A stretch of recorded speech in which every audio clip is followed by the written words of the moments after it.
दोस्तों सबसे पहले बात करते हैं प्री आईएएस के प्री की बात करते हैं, प्रीलिम्स की बात करते हैं, जो कि ऑब्जेक्टिव टाइप का होता है, जिसमें आपको दो पेपर देखने को मिलेंगे, पेपर 1 और पेपर 2। पेपर 1 जो होता है वो होता है जीएस का, 200 मार्क्स का होगा और 2 घंटे का होगा।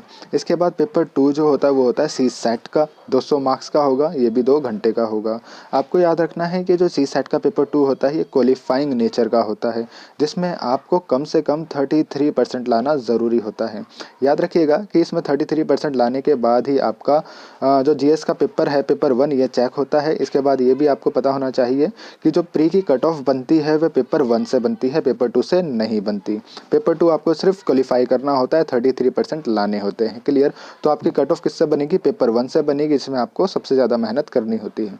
इसके बाद आपका अगर प्री क्लियर हो जाता है, कट ऑफ में आपका नाम आ जाता है, प्री क्लियर हो जाता है, तो आप जाते हैं मेंस के लिए। और फिर अब मेंस की बात कर लेते हैं। अगर हम मेंस की बात करते हैं दोस्तों, इस मेंस में आपको टोटल 9 पेपर्स देने होते हैं। इन 9 पेपर्स में से जो 2 पेपर होते हैं वो होते हैं लैंग्वेज के, पेपर ए और पेपर बी। पेपर ए होता है 1 इंडियन लैंग्वेज, किसी भी एक भारतीय भाषा, मतलब कि जो संविधान की 8वीं अनुसूची में टोटल 22 भाषाएं दी हुई है, उन 22 भाषाओं में से किसी भी एक लैंग्वेज को आपको सेलेक्ट करना है और उस लैंग्वेज में आपको पेपर ए देना है।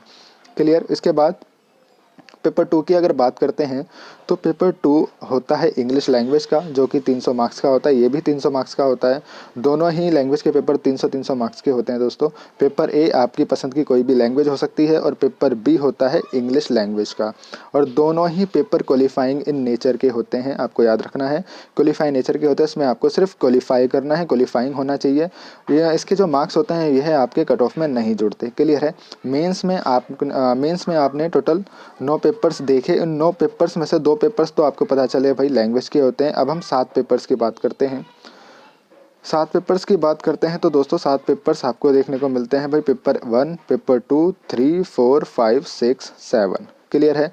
पेपर 1 जो होता है वो होता है एसे राइटिंग का, 250 मार्क्स का होता है। पेपर 2 होता है GS1, इसी पर GS2, GS3 और GS4 का। क्लियर है दोस्तों?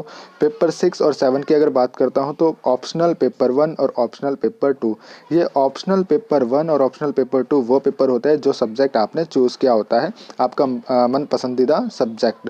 क्लियर है? एक ऑप्शनल सब्जेक्ट आपको चूज़ करना होता है, जिसके 2 एग्ज़ाम आपको देने होते हैं। क्लियर है दोस्तों? यहाँ पर अगर हम बात करते हैं थोड़ा डीपली, भाई GS1 क्या होता है, GS2, GS3, फिर GS4, ये इसमें कौन कौन से एग्ज़ाम आपके या कौन सा सब्जेक्ट से रिलेटेड ये एग्ज़ाम होते हैं। तो मेरे प्यारे साथियों, जो GS1 होता है वह इंडियन कल्चर से रिलेटेड होता है, हिस्ट्री से रिलेटेड होता है और जियोग्राफी से रिलेटेड होता है। अब बात करते हैं GS2 की, तो GS2 होता है गवर्नेंस से रिलेटेड होता है, पॉलिटी से रिलेटेड होता है। क्लियर है?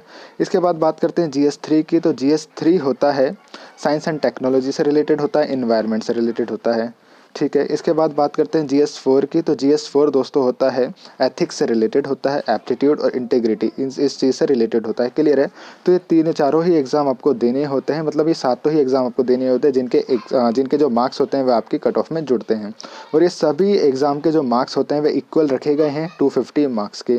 चाहे आप एसे राइटिंग कर रहे हो या जीएस का कोई एग्ज़ाम दे रहे हो या फिर ऑप्शनल दे रहे हो, सभी मार्क्स आपके 250 के होते हैं। इस प्रकार आपके टोटल मार्क्स बन जाते हैं यहाँ पे मेंस के 1750। क्लियर है?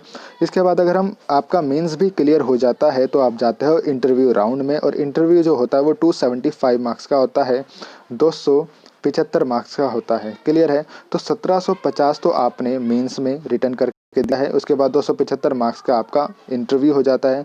तो इस प्रकार आपके जो टोटल मार्क्स जिसमें से आपकी कट ऑफ निकलती है वो 2025 में से निकलती है।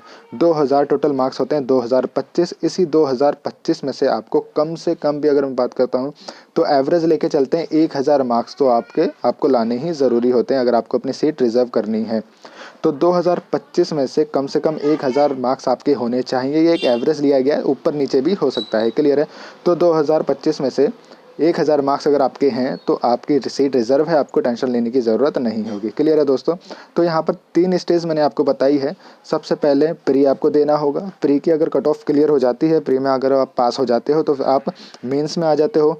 फिर मेंस में अगर क्लियर हो जाते हो तो फिर आप जाते हो इंटरव्यू राउंड में, जो कि 275 मार्क्स का होता है, 275 मार्क्स का होता है। क्लियर है? तो इन्हीं 3 स्टेज को, 3 चीज़ों को आपको देखना होता है। तो इसी प्रकार आपको अपने एग्ज़ाम की तैयारी भी इसी प्रकार से करनी है, ताकि आपका प्री भी अच्छे से निकल सके, मेंस भी अच्छे से निकल सके और इंटरव्यू भी अच्छे से निकल सके। क्लियर दोस्तों। अब नेक्स्ट वीडियो में हम इसके सिलेबस की बात कर लेंगे कि किस सिलेबस के लिए, किस एग्ज़ाम के लिए, किस पेपर के लिए आपको कौन सी बुक्स पढ़ना ज़्यादा ज़रूरी है। क्लियर है। चलिए आज के लिए केवल इतना ही और अपनी जर्नी स्टार्ट करिए दोस्तों जल्दी से जल्दी। Thank you.